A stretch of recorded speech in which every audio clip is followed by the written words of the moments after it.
आज के इस वीडियो में हम लोग इलेक्ट्रिकल क्वांटिटीज़ का यूनिट और डायमेंशन को समझेंगे। तो चलिए शुरू करते हैं। इससे पहला हमारा देखिए चार्ज को हम लोग Q से दिखाते हैं और Q बराबर हमारा क्या होता है, करंट यानी I और टाइम यानी कि T, यानी IT हो गया इसका डायमेंशन और इसका यूनिट क्या होता है, कूलम। दूसरा हमारा क्या है, वोल्टेज, या इसको हम पोटेंशियल डिफरेंस बोलते हैं, इसको हम लोग V से दिखाते हैं।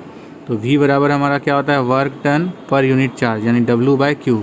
तो वर्क का आपका डायमेंशन क्या होता है, ml2T-2, ये हमारा हो गया वर्क का डायमेंशन। और इसको डिवाइड करेंगे हम लोग IT से, तो ये आपका फाइनली आ जाएगा ml2T-3I-1, इस तरह से। और इसका यूनिट का बात करें तो क्या होता है, वोल्ट। तीसरा हमारा क्वांटिटी देखिए क्या है, रेजिस्टेंस को हम लोग कैपिटल R से दिखाते हैं और ये बराबर किसके होता है, वोल्टेज बाय करंट।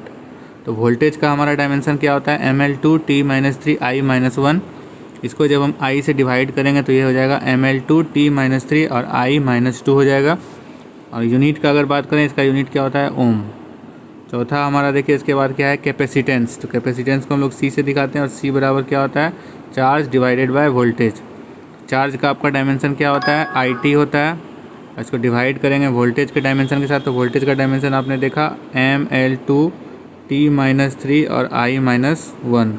इसको जब आप सिंप्लीफाई करेंगे तो ये आपका क्या आ जाता है, m हो जाएगा -1, l हो जाएगा -2, e हमारा क्या हो जाएगा 1 और +3 4 हो जाएगा, और I हमारा क्या हो जाएगा 2। और इसका यूनिट का अगर बात करें, इसका यूनिट क्या होता है, फैराड।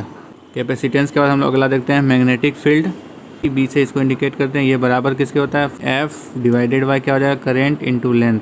तो ये फार्मूला एक्चुअल में हमारा कहाँ से आया, मैग्नेटिक फोर्स का हमारा फार्मूला क्या होता है, current into length into magnetic field. तो यहाँ से हम लोग B अगर निकालेंगे तो क्या आ जाएगा, F divided by current into length. Dimension आप निकालेंगे तो फोर्स का हो गया mlt-2, करेंट का हो गया I और लेंथ का हो गया L। तो यानी ये फाइनली अगर सिंप्लीफाई करेंगे तो ये क्या हो जाएगा आपका, M L कैंसिल आउट हो जाएगा, mt-2 I-1। बात करें अगर यूनिट का मैग्नेटिक फील्ड का, इसका यूनिट क्या होता है, टेस्ला होता है। मैग्नेटिक फील्ड के बाद हम लोग देखते हैं मैग्नेटिक फ्लक्स का डायमेंशन। तो मैग्नेटिक फ्लक्स को हम लोग फाई से दिखाते हैं और ये बराबर किसके होता है, magnetic field B into area A यानी BA। तो मैग्नेटिक फील्ड का डायमेंशन क्या होता है, mt-2 I-1। इसको एरिया के डायमेंशन यानी L2 से मल्टीप्लाई कर देंगे तो ये फाइनली आपका क्या आ जाएगा, ml2T-2 और I-1। इसका यूनिट क्या होता है, वेबर होता है। मैग्नेटिक फ्लक्स के बाद हम लोग देखते हैं इंडक्टेंस को हम लोग L से दिखाते हैं। तो L बराबर क्या होता है, मैग्नेटिक फ्लक्स बाय करंट यानी phi/I।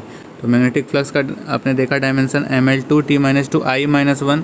इसको I से अगर हम लोग फर्दर डिवाइड कर देंगे तो ये क्या हो जाएगा, ml2T-2 और I-2 हो जाएगा। बात करें अगर इंडक्टेंस का यूनिट का तो ये क्या होता है, हेनरी होता है। नेक्स्ट वीडियो में हम लोग थर्मल क्वांटिटीज़ के बारे में देखेंगे।